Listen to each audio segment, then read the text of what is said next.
those of you who don't know me, I'm Rebecca Dahl. I'm the program manager for the Connecticut Land Conservation Council, or CLCC for short. If you are unfamiliar with our organization, we are the umbrella group for Connecticut's land conservation community.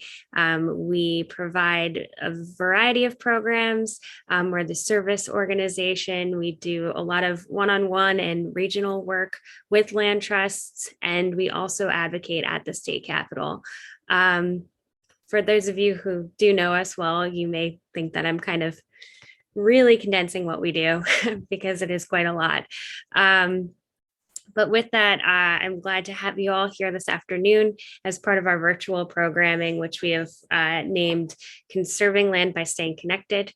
And we are really happy to have with us today from Writing the Land, Lis McLoughlin, the director of Writing the Land, and Kathy Kremins, a poet with Writing the Land. So, this is, like I said, a pretty small group. Feel free to cameras on. I know that there'll be some interactive components that you'll be able to unmute yourselves for as well. And yeah, I think we can keep things pretty easy breezy. So with that, I'm going to hand it on over to Lis to get us started. Thank you for joining, everyone. Thanks so much for welcoming us here today. I'm Lis McLoughlin, founder and director of Writing the Land, and I'm here with poet participant Kathy Kremins to let you know about the project and invite you to take part. Already in Connecticut, we have 3 land trusts, Avalonia, Branford, and Hamden, in the project for 2022. So very much looking forward to working with them. And thanks, guys, if you're here.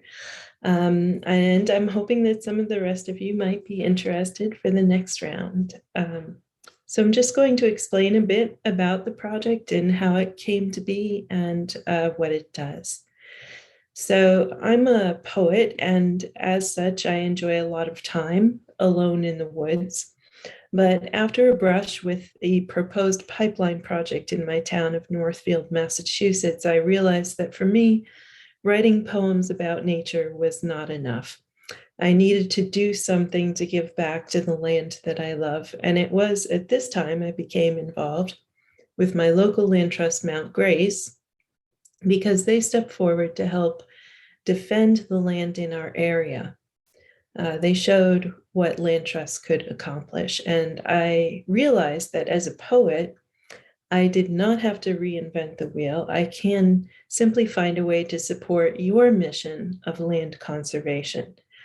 So that's what this project is about, poets and poetry in service to the land. My goal in the project is to help conserve undeveloped land and sustainable farmland. You know the statistics on this. Average farmer aged 62, average woodland owner aged 63. We need to help them make the right decision about their lands now. And poetry helps with one part of this. It helps people feel connected to their land and to be able to voice that connection to others. And not just the landholders, but the other people who use the land or view the land or feel that it's really part of their community.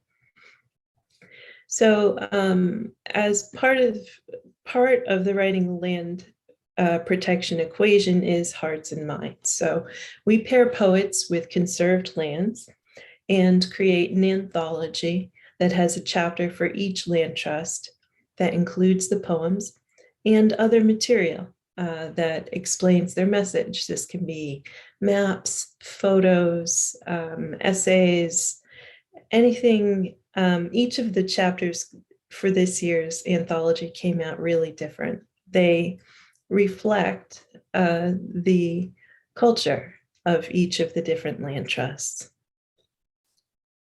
So here's the most common question. What makes you think you can write the land? And my answer is that we really don't. Poets are merely conduits for the voices of the land. The land is already speaking on its own behalf. What we do is to help people hear these voices. So it's one piece of the much larger puzzle that you're all working on to conserve what land we have and promote its sustainable use and conservation. So the project model is pretty simple. Poets get published, a free book, a small stipend, and book royalties. And this makes them kind of happy. They usually don't get anything. And I also encourage land trusts they're working with to employ them to do readings for additional stipends. And this can be a fun and not very expensive event for you. And it's good for the poets too to get their work out there. So what do you as the land trust get?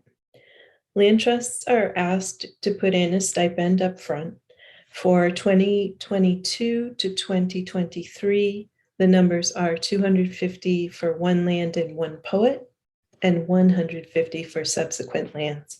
And these each include a stipend for each poet, inclusion in the book, and a minimum of 25 free tickets to the group book launch that can be resold or given away. So we think it's be easy to recoup the initial stipend and even make money while doing serious outreach to the arts community, whose overlap with environmentalists is substantial. The book shown here is our volume for 2021, just came out.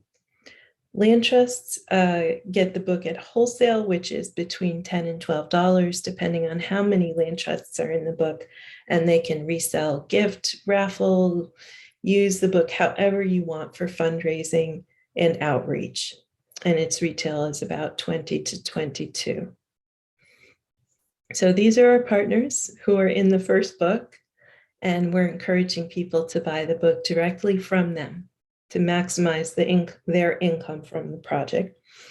And we hear from them that they're really looking forward to using the book as donor gifts, incentive gifts, board gifts, that kind of thing. For 2022, we've expanded tremendously. We have 50 land trusts and other partners and 4 books planned. We have over 170 poets right now. One is a themed volume called Foodways and Social Justice, which is focusing on farms, salmon habitat, urban gardens, and farmers markets. There's one just for the state of Maine because they put in so many land trusts, and there are 2 nationwide called Windblown. So here are many of our 2022 partners. We recruit on a rolling basis for both poets and land trusts. So we're into 2022, 2023 year for both. What that means is that if you choose to enroll in the project, you will not be rushed. Your poet will be visiting your land from now until 2022. The poems are due October 1st, 2022, and your other chapter material November 1st. And then the book is published spring 2023. So that is an overview of the project, and I'm hoping that some land trusts might be interested. If enough Connecticut land trusts join, they will have their own volume, just like Maine has. But if not, you can be in with the other land trusts. And so I just want to show you the book, which is, yay. This is, this bee is called Apis by artist Martin Bridge. And he does all our book covers. It's about 200 pages. It's each land trust has a sort of a title page with their logo and everything. And then the poems and pictures and maps and stuff are just kind of in there. It's black and white on the inside. Oops, there. Okay. Okay, so I just pause here and have time for questions. And it doesn't have to be strictly about the project. You can ask about anything.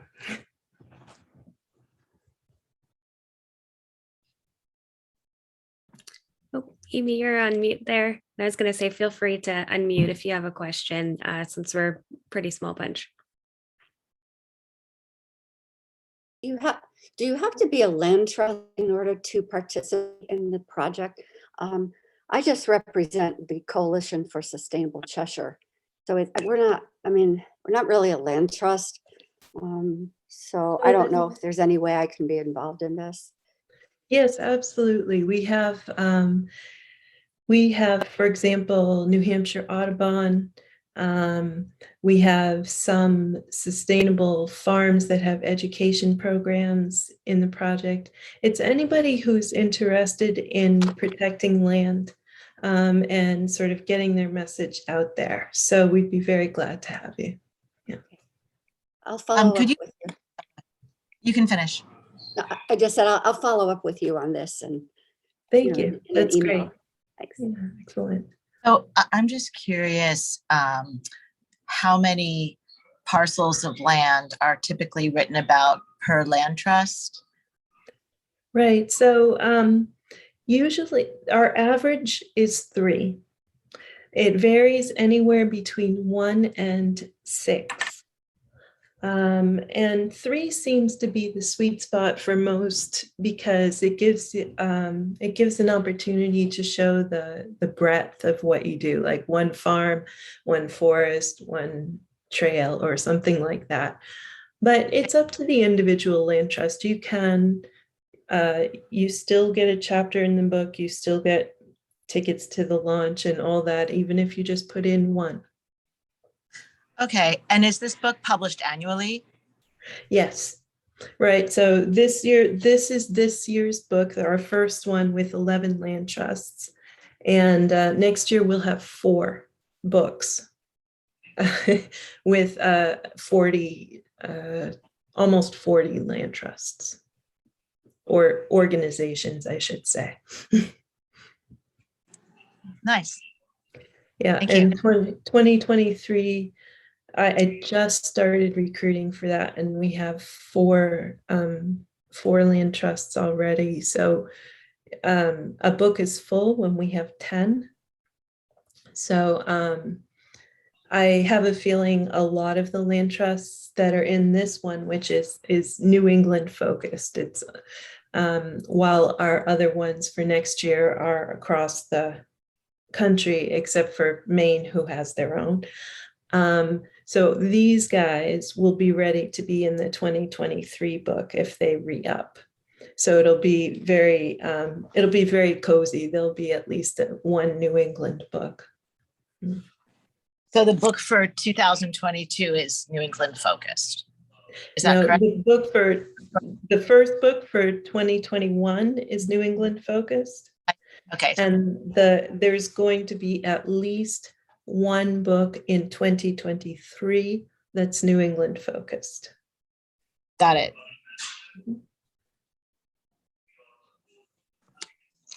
So, okay, go ahead, Amy. So if you represent New England, what does that mean for 2022? 2022 has 4 books which are full right now. So Okay. The 2022-2023 books are the ones that we're recruiting for now. And their timeline is only 6 months off of 2022. So their timeline is that the poems are due October 1st. The rest of the material is due November 1st. That's in 2022. And then the book will be published April 1st, 2023. And that's why I'm calling it a 2023 book, even though the bulk of the work will happen this year and next. Okay, thank you. Good morning. I have a question. Well, I have 2 questions. The first question is, you said the book will, the 2023 is the New England, and the second one, which is 2024, would be across the nation, is what you're saying? No, let me try and I must have been unclear. I'm sorry. No, you were clear. Well, okay, go ahead. I'm sorry. Okay, I'll give a complete overview. Okay. This book, which is our first one for 2021, is New England only, because that's where we had connections and that's where we started. Now, for next year, we have 4 books coming out. 2 of them are nationwide. One is in Maine, and one is the Foodways and Social Justice book. Those books are all coming out December 2022, and they are full. The book that I'm putting together for 2023, we will have at least one book that is a New England focused book. And then we are having however many books appear. And so however many books more that we can do, we will do. Okay, so now that I had you go over that all over again, my question is, have you ever thought about a state-focused book? Yes, we do have one for 2022. We have Maine. Maine has 14 land trusts that went into the project. So we gave them their own book. And I would do that again in a heartbeat. I think that I'm hoping that people want to use the book to sort of travel around and visit. And it would be wonderful if they were closer together. I don't know if it's okay, Rebecca, for me to share the screen and show our maps. Yeah, absolutely. Okay. So let's see, I'll start with 2021. And okay, on here. 26. Here we go. So this is our map for 2021, and this is the one that's all New England. That's the one in this book that just came out. And some of these spots are yellow because they have poems embedded. So we're asking the poets to all do recordings of themselves reading their poems. Here's a 30-second poem from Mike Bove in Maine.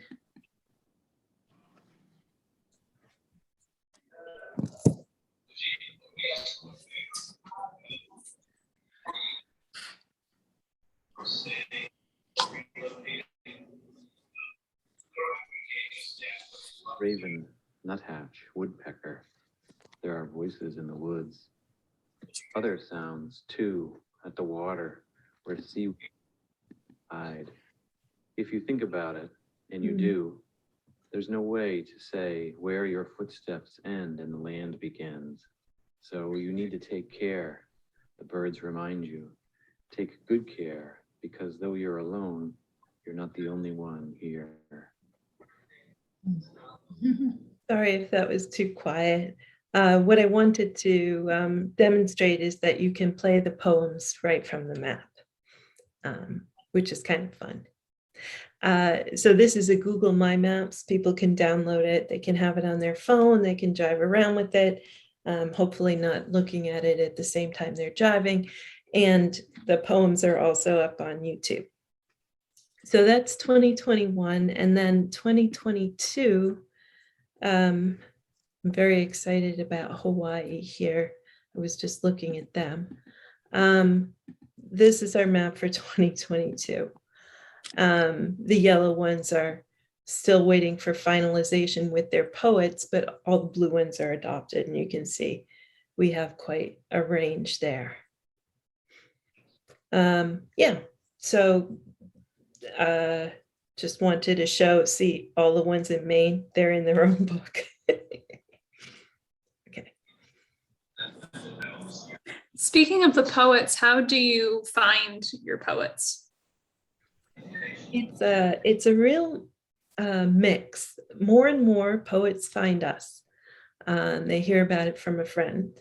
But what's interesting about the project is that if a poet comes in and there's no land near the poet, I will reach out to land trusts near the poet and ask if they're interested because they have a poet interested in their lands.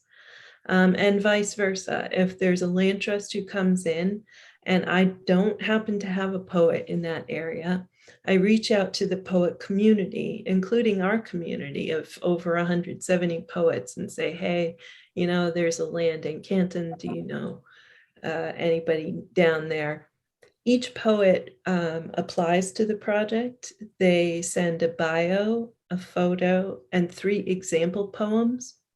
And that becomes their mini portfolio that I send to the land trust. So you can look at all the poets who are interested in your land and choose one that you feel best represents your land trust. Thank you. Thanks. Hi, this is Doris again. So in other words, we can refer poets to you? Absolutely. I love getting referrals of poets. Thank you. Should we go through the land trust first? No, the best thing to do is go right to our website, which is writingtheland.org. It's all one word, writingtheland.org. And then there's a contact us page on there.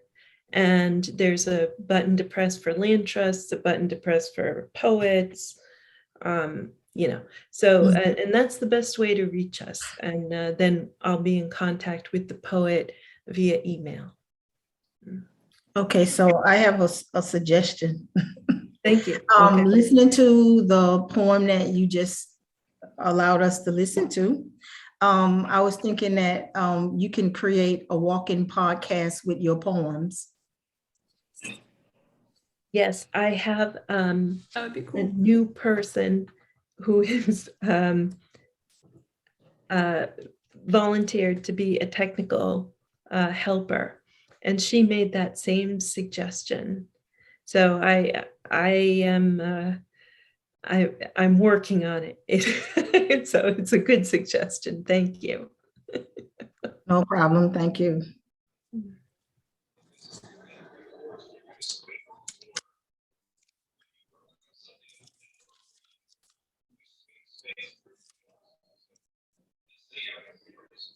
If there weren't any other questions at this point, I guess maybe we could hand things over to Kathy, and I'll just introduce Kathy to you. Kathy Kremins wrote for Northeast Wilderness Trust in 2021, and her work is in this book. She's very kindly agreed to help us do something different with the second half of your lunch hour here and lead an optional poetry exercise.